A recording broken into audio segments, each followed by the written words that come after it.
Yes. All right. That's not a question. That's a fact. Tonight, the dangerous storms on both coasts, just as the record holiday travel crush begins. Relentless rain and flooding slamming the west. Dramatic new video showing first responders rescuing a baby above roaring rapids as millions in the Northeast brace for a blast of rain and snow. More than 122 million Americans set to travel over the holidays. Our weather team tracking the impacts. Tonight, President Trump announcing the U.S. is still actively pursuing a sanctioned oil tanker after the U.S. Coast Guard tried to seize it in the Caribbean. The Jeffrey Epstein files triggering a fight for transparency. U.S. Attorney General Pam Bondi under fire, facing a wave of backlash tonight as demands grow for all of the documents to be released. And the new statement from a spokesperson for former President Bill Clinton. The swimmer reported missing after reports of a possible shark attack, what witnesses say they saw in the water. An alarming high-speed car chase and crash. Police say an 11-year-old boy was behind the wheel with two more young children inside. What they allegedly told officers about where they learned to steal cars. Barry Manilow's health battle, the legendary singer sharing his cancer diagnosis. An encounter with a shoplifting suspect taking a frightening turn. Body camera video showing the chilling moments a man pulls a gun on an officer inside a Walmart. An aviation first, a small plane losing contact with the control tower, landing itself with two people on board. The Steelers' DK Metcalf accused of taking a swing at a Lions fan, and the punishment handed down just moments ago. The Powerball jackpot soaring to $1.6 billion for tonight's drawing, the fifth biggest prize on record. And America Strong tonight, remembering the nation's oldest park ranger passing away at 104 years old, her trailblazing legacy of commitment and service. From ABC News World Headquarters in New York, this is World News Tonight with David Muir. Good evening, I'm Whit Johnson in for David tonight. We begin with the dangerous weather threats on both coasts, just as millions of Americans are on the move ahead of the Christmas holiday. Major roads and airports bracing for what's on track to be a record-setting travel period.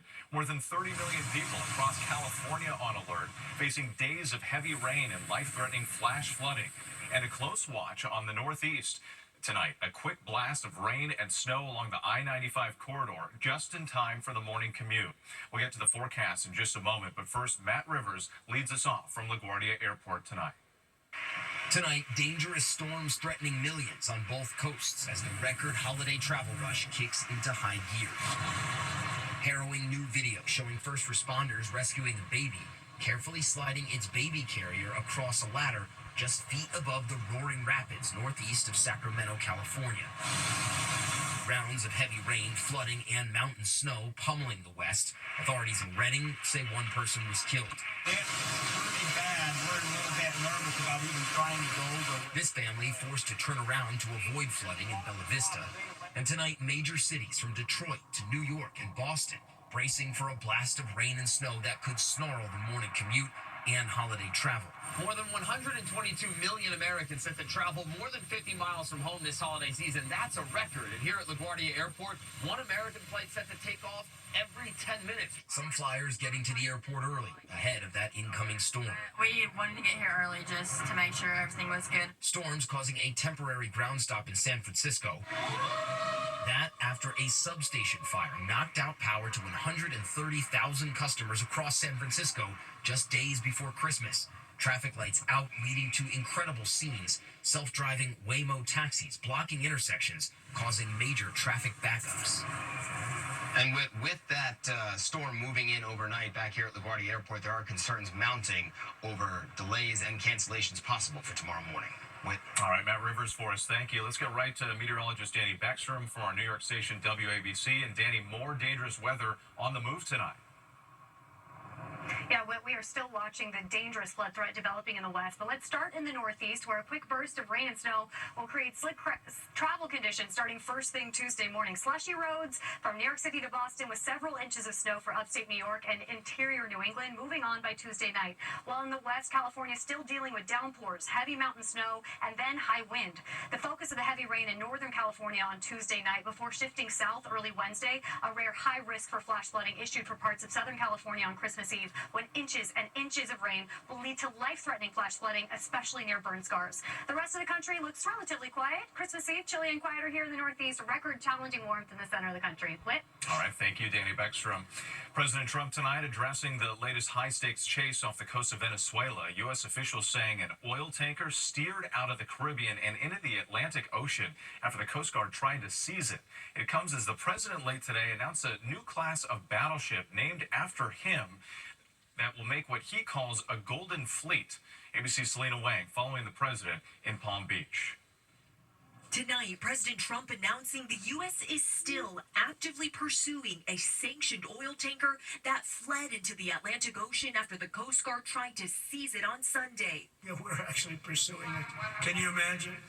Because it came from the wrong location. It came out of Venezuela, and it was sanctioned. According to a U.S. official, the tanker called Bella One was on its way to pick up oil in Venezuela and was not carrying cargo when the U.S. attempted to board. The ship was not flying a legitimate national flag, the official says, giving the Coast Guard legal authority to intervene. It marks the third time in less than 2 weeks that the U.S. has targeted oil tankers linked to Venezuela. The Trump administration ramping up pressure on the country's oil exports, the economic lifeline of President Nicolas Maduro's regime. Trump asked tonight, what is his goal with Venezuela? What's your end game? There's no answer. He can do whatever he wants. I mean, we have a massive armada formed, the biggest we've ever had, and by far the biggest we've ever had in South America. He can do whatever he wants. It's all right. Whatever he wants to do. If he wants to do something, if he plays tough, it'll be the last time he's ever able to play tough. The president pressed again. Does he want regime change? Is our goal in Venezuela to force Maduro from power? Well, I think it probably would. I can't tell that. That's up to him what he wants to do. I think it would be smart for him to do that. But again, we're going to find out. And with tonight, President Trump also announced a new class of battleships named after himself as he moves to revamp the U.S. naval fleet. Trump claims that they'll be 100 times more powerful than any battleship ever built.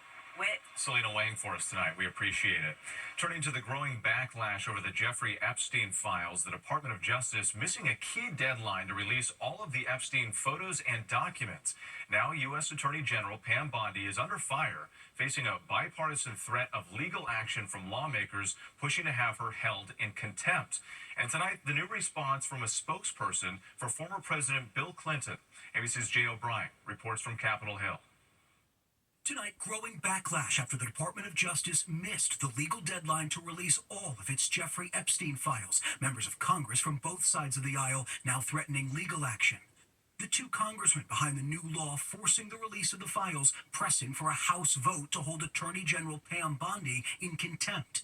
They're flouting the spirit and the letter of the law. It's very troubling, the posture that they've taken. By law, the DOJ had until last Friday to release all of its Epstein-related records. But sources tell ABC News what the department published was just a fraction of its Epstein files, and reams of released records are heavily redacted, entire pages blacked out. In a statement, more than a dozen Epstein survivors, including Danny Bensky, writing, "We are told there are hundreds of thousands of pages of documents still unreleased. These are clear-cut violations of an unambiguous law." We have pages and pages of grand jury testimony that are completely black, and then there have been survivor names that have been released. And so it just feels absolutely intentionally careless at this point. Among the thousands of records already released, photos of former President Bill Clinton and Epstein. No Epstein survivor has ever accused Clinton of wrongdoing. And tonight, a Clinton spokesperson challenging the DOJ to immediately release any remaining materials referring to, mentioning, or containing a photograph of Bill Clinton. Refusing to do so will confirm the widespread suspicion the Department of Justice's actions to date are not about transparency, but about insinuation. Tonight, in his first remarks since the files started to be released, President Trump asked about the photos made public so far. A lot of people are very angry that pictures are being released of other people that really had nothing to do with Epstein, but they're in a picture with him because he was at a party, and you ruin the reputation of somebody. So a lot of people are very angry that this continues. And with the DOJ drawing scrutiny tonight for removing more than a dozen previously released photos, including one of President Trump saying it was double-checking to make sure the identities of victims were not released. This photo was later restored. The Deputy Attorney General promising that any photo or mention of President Trump in these files will be made public. All right, Jay O'Brien, thank you for that. Tonight, a swimmer who witnesses say was attacked by a shark is missing off the coast of Monterey, California. The 55-year-old woman last seen Sunday afternoon. Here's ABC's Melissa Adam with the latest on the search efforts. Tonight, a woman still missing off the Central California coast after a possible shark attack, setting off an urgent search. Coastal Water Rescue 630 Ocean View, the Lover's Point. There looks like it's going to be a shark sighting. The first calls coming in around noon on Sunday, according to Pacific Grove Police. A group was in the area near Monterey for a weekly swim, but one of the swimmers never returned. Something we got was that the subject was about 50 to 100 yards from shore. There was a large splash that was seen by a witness up here on the shoreline. And from that, all the other swimmers came in because they thought maybe it was possibly a shark attack. The U.S. Coast Guard telling ABC News at least one witness reported seeing a shark with a person in its mouth before it went back underwater. But they are still investigating. Police say the missing swimmer is reported to be a 55-year-old blonde woman with blue eyes. Late today, the Coast Guard suspended its search for that swimmer who remains missing. This as several beaches along California's central coast will be closed through tomorrow. Okay, Melissa Don, thanks so much. Now to the wild police chase involving an 11-year-old driver and two other kids who police say learned to steal and drive cars on the internet. The car ended up crashing into a house in Cleveland, and the video tonight of the three young suspects caught and placed in handcuffs. ABC's Stephanie Ramos with new details.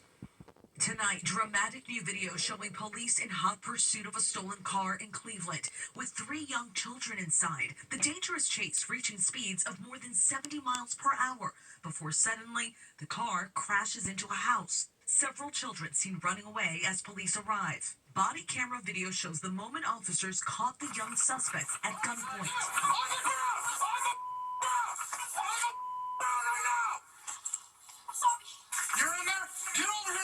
A 12-year-old boy, an 11-year-old boy who police say was driving, as well as his 8-year-old brother. We'll call parents in a second. You guys are doing good.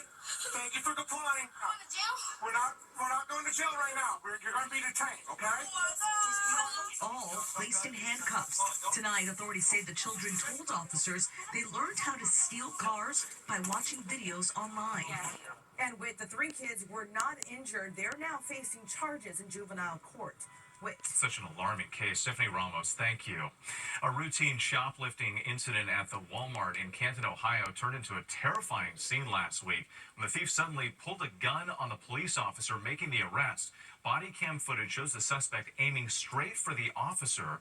Fortunately, the gun did not discharge despite multiple attempts. The suspect is being held on $1 million bond. Legendary singer Barry Manilow revealing tonight he's been diagnosed with lung cancer. The 82-year-old sharing the revelation to fans on social media. Manilow putting his concerts on pause and preparing for surgery. Here's ABC's Victor Akendo. Oh, I can't smile without you. Tonight, Barry Manilow, the iconic American singer and songwriter with a career spanning more than 60 years, revealing he has lung cancer. Celebrated around the world for a string of #1 hits, beginning in the 1970s. Tonight, the 82-year-old saying his lung cancer was found by surprise during an MRI after suffering from months of bronchitis, sharing that he will undergo surgery to remove a cancerous spot on his left lung, saying it's thanks to, quote, pure luck and a great doctor that it was found so early, adding the doctors do not believe it has spread. It was just 5 years ago Manilow battled and successfully recovered from throat cancer. He's told reporters in the past he was a smoker for years. Tonight, he is encouraging others to not ignore symptoms and get tested. And with Barry Manilow is postponing his 2026 tour by a few weeks, including here in Florida, adding his treatment includes, quote, no chemo, no radiation, just chicken soup, and I Love Lucy reruns.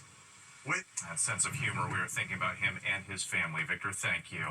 When we come back here tonight, the breaking news just coming in. A plane crash in Texas also had 3 inmates, including a murder suspect, breaking out of a Georgia jail this morning, setting off a manhunt. Plus, an aviation first, a plane safely lands itself after losing contact with the air traffic control tower. And the NFL handing down a punishment after a physical exchange between DK Metcalf of the Pittsburgh Steelers and a Detroit Lions fan. Tonight, breaking news, a small plane crash near Galveston, Texas, just moments ago. The Mexican Navy confirming that one of their planes on a medical support mission went down near Galveston. The Coast Guard launching a boat and helicopter to search for the plane. Multiple agencies are on the scene, and the FAA is heading there as well. The urgent search for 3 inmates, including a murder suspect. The 3 escaped from DeKalb County Jail early this morning. Stevenson Charles is accused of murder and armed robbery. The other 2 inmates face charges that include armed robbery and arson. Authorities say they should all be considered armed and dangerous. When we come back, the NFL star suspended for 2 games after an altercation with a fan. And could you become a billionaire before Christmas? The Powerball jackpot soars to $1.6 billion. To the index now, what could be a remarkable aviation first, a small plane switching to automated technology for an emergency landing. It happened after the cabin lost pressure and the 2 pilots aboard the plane were forced to use oxygen masks on Saturday. Pilot incapacitation. Emergency auto landing 19 minutes. The plane landed safely at an airport near Denver. Both pilots are okay. The FAA is now investigating.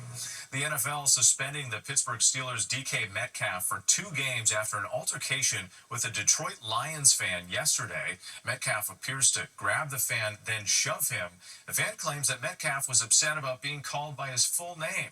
His attorney also denying a report that the fan used a racial slur during the encounter.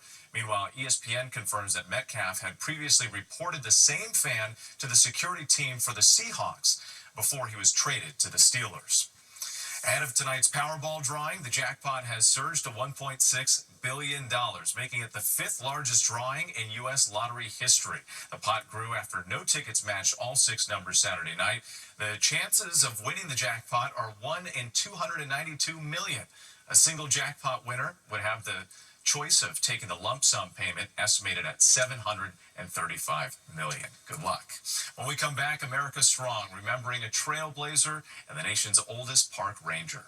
ABC World News Tonight with David Muir, sponsored by Progressive. Finally tonight, remembering Betty Reed Soskin, America's oldest park ranger. America Strong. Tonight, we remember Betty Reed Soskin, the oldest park ranger in America, passing away at the age of 104 in Richmond, California. Born in Detroit in 1921, she was the great-granddaughter of a slave. In 1942, she became a file clerk in a segregated union hall that served black shipyard workers during World War II. Here she is at 20 years old, April 1942. When so many other women joined the war effort by working in the defense industry and other related jobs, Betty was excluded from those traditional Rosie the Riveter era roles. As a young woman of color, I could have been either working in agriculture or I could have been a domestic servant. Working in a Jim Crow union hall was a step up. She went on to marry and raise a family near Oakland, California, working on civil rights and equality, later helping to launch the Rosie the Riveter World War II Homefront National Historical Park in Richmond, California. At 85 years old, becoming a park ranger there, retiring when she was 100 years old. It is so important that we go back and revisit history to measure how far we've come. Her Bay Area community even naming a school after her, the Betty Reed Soskin Middle School. Betty challenging injustice through her life's activism, encouraging others to find their purpose too. People need heroes, and I may be one of those. I think it's important we all follow our passions. We all need passions. An inspiration to so many. I'm Whit Johnson in New York. Good night.